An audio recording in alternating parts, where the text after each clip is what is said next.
viewers, it's Josie. Welcome back to Eclectic Movie Reviews and Updates. Today's Labor Day, which means it's back to school season. So in honor of that, I am going to recommend movies to watch for back to school season. Here I go. First one is Back to School from 1986. This is a comedy starring Rodney Dangerfield as a millionaire businessman named Thomas Melton. He owns a clothing enterprise called Tall and Fat. His son, played by Keith Gordon from Christine, is an outcast. He is struggling both socially and academically. And Rodney Dangerfield thinks that he can help his son by going to school with him. And then the son's one friend is played by young Robert Downey Jr. with multicolored punk hair. It's so funny seeing Robert Downey Jr. playing a comedic supporting character, knowing he would be cast as the more serious type. Even when he's in comedies like Due Date or even the Oscar-nominated Tropic Thunder, he tends to be more of the street practical man, if you know what I mean. Tony Stark / Iron Man does crack some jokes in the Marvel movies, but they don't occur. They don't occur like pervasively. I mean, they occur a lot, but like not like every 5 seconds. Obviously, the son going to school with his dad is an awkward experience. Rodney Dangerfield's character didn't even finish high school, nor is he academically inclined in college work. As you can imagine, he makes absurd comments in class and becomes the class clown.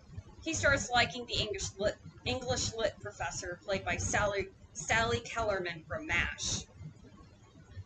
It's a comedic blast from start to end. Rodney Dangerfield truly carries this movie. I can't picture anyone else playing this character.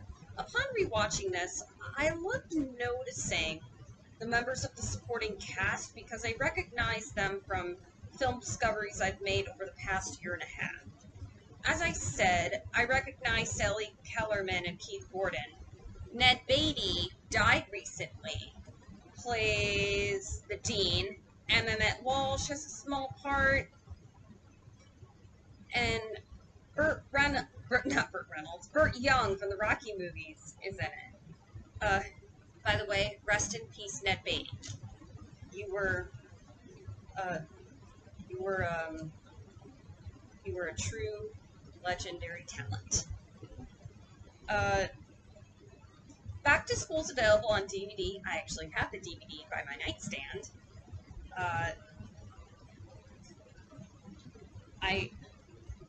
I'll get it.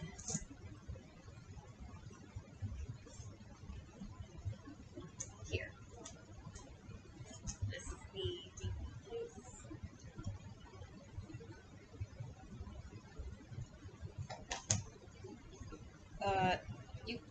So you can rent this from a library or get an interlibrary loan if it's not your library, and you can rent it for a couple dollars on Amazon. Next up is Harriet the Spy from 1996. This movie means so much to me. For those of you who do not know, it's about an 11-year-old girl named Harriet. This movie is what made me want to become a writer. I kid you not.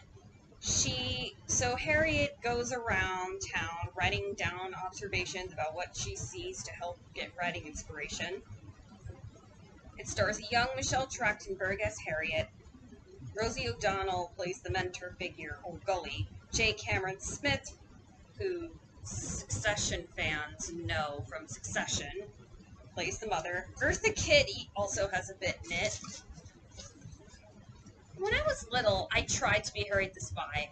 Like her, I wrote stuff down on paper, some of which included quotes from the movie. I even tried narrating my own life as if I were in my own Harriet the Spy movie. Unfortunately, Harriet the Spy is not available to watch for free on any streaming service. but you could rent it on Amazon Prime and YouTube for a couple dollars. You know, I'm so disappointed that although it's a Nickelodeon movie, it's not available. That it wasn't available on Paramount Plus. It would be great if Harry the Spy got a Blu-ray release. I can see Shout Factory, or even the Severin Kids line putting it out. Speaking of Paramount Plus, my next pick is a movie that is on Paramount Plus, and that is French Postcards from 1979. This is a really sweet romantic comedy about two guys named Alex and Joel who study abroad in Paris for a year. Joel falls in love with a French woman who works at a local bookstore, and Alex has an affair with the head of the Institute of French Studies. If that's what it's called. Meanwhile, a girl named Laura writes postcards to her boyfriend, and then later her and Alex cross paths. The scenery of the school they attend in Paris is gorgeous. The performances of the no-name actors are wonderful. The fact that they cast lower-profile actors adds authenticity to the dual love stories. Without giving anything away, it has one of the best school play scenes in a movie. As I said, French Postcards is available to watch on Paramount Plus, and I believe it's on Blu-ray through Olive Films, and it might be available on Hulu. And I forgot to mention that this is directed by Willard Hayek, and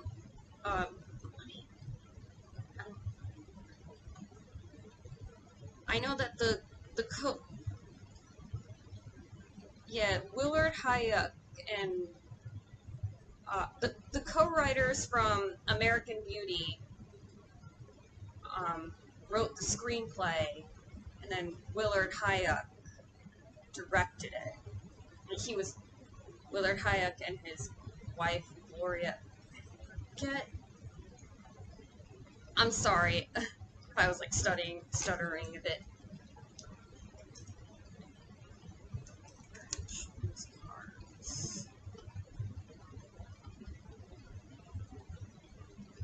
Yes. Directed by Willard Hayek. I'm pronouncing his name wrong. Was the director, and then he co-wrote the script with his wife Gloria Katz. And Willard Hayek.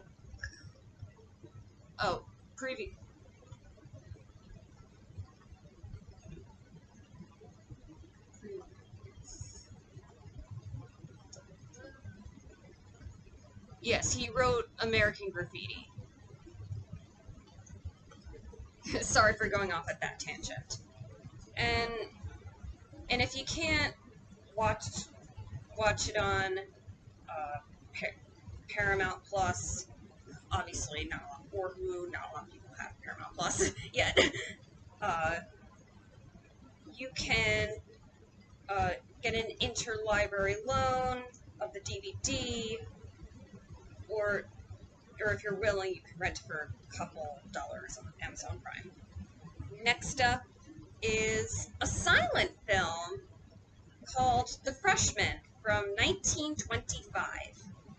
This stars Harold Lloyd this is a bit of a hot take. Between Charlie Chaplin, Buster Keaton, and Harold Lloyd, I think Harold Lloyd is the most underrated of the three. Actually, maybe that's not so much of a hot take, because I know Brian Sauer from Just a Disc and Pure Cinema podcast also really loves Harold Lloyd.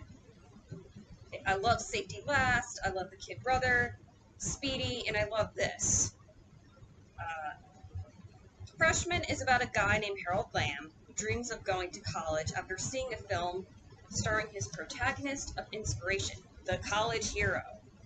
Harold attends Tate University, and he meets and falls in love with a girl named Peggy. He believes that in order to be good enough for Peggy, he must gain a considerable amount of popularity. Harold attempts to imitate his beloved college hero, and his fellow classmates at college find him to be a complete joke. However, Harold misinterprets this as being invited to the in crowd, and he chooses the nickname Speedy, which of course is a reference to one of his films. Or did Speedy come out before or after Freshman? Let me double check.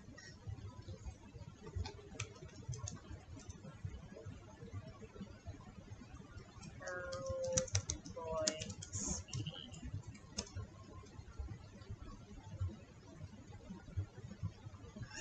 There. Slow.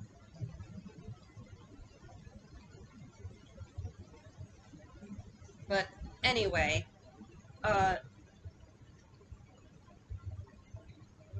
it's interesting knowing that this is a silent film and how his he misinterprets his classmates' reactions to him, thinking that they're like laughing with him when they're not. Because you know, I don't know how to explain it, but when you're watching a silent film, you're more inclined to look at facial expressions to gather the meaning of what the characters are saying. And it's just interesting knowing that a character in a silent movie may not understand other people's tones of voice. That is, if like, I mean, we assume that characters in silent movies can hear, but I think you know what I mean. But also watching this, I notice many trends and tropes that would recur in later high school and college movies to come. Got the dorky protagonist, of course, the love interest, the mean jock, which in this case is called the college cad. Most of all, this movie makes points about being oneself, which is a lesson that, you know, that not just teen movies try to tackle, but many other family-friendly films. I really enjoyed this. It put a smile on my face. You know, silent comedies just bring me joy. I don't know what it is. And all, and they're also a lot of them are short too, short and sweet to the point. This one is only like an hour and 15 minutes, I think. So, Freshman is available on Blu-ray through Criterion, and it's available in the public domain on YouTube. And finally, I'm going to talk about Only Yesterday from 1991, which got a re-release it's an animated film from Studio Ghibli, and they re-released it a couple years ago, English dubbed. Just a note, not all of the Studio Ghibli films are or have been directed by Hayao Miyazaki. Isao Takahata, I could be mispronouncing his name, also directed Tale of Princess Kaguya, Pompoko, and Grave of the Fireflies. I've seen Pompoko a long time ago. I remember it being very good. I should revisit it. Only Yesterday follows a career woman named Takeo, voiced by Daisy Ridley, who goes on a trip to Yamagata to see her sister for a sunflower festival. It is there where she meets her brother-in-law's second cousin Toshio, voiced by Dev Patel. They form a friendship, and the story flashes back and forward between her childhood school days and the present.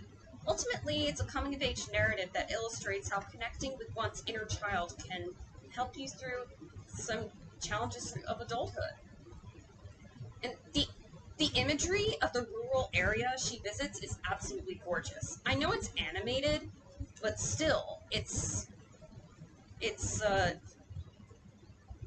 you want to touch the vegetation, put it that way.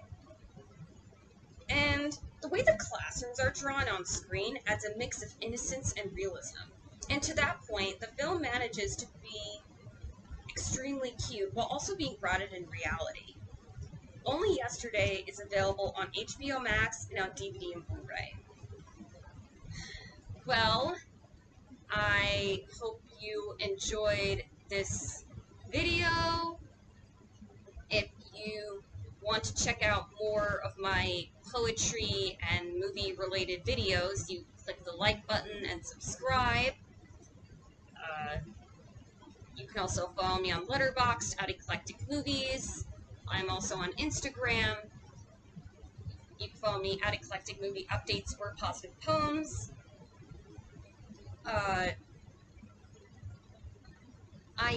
I hope everybody has a great school year.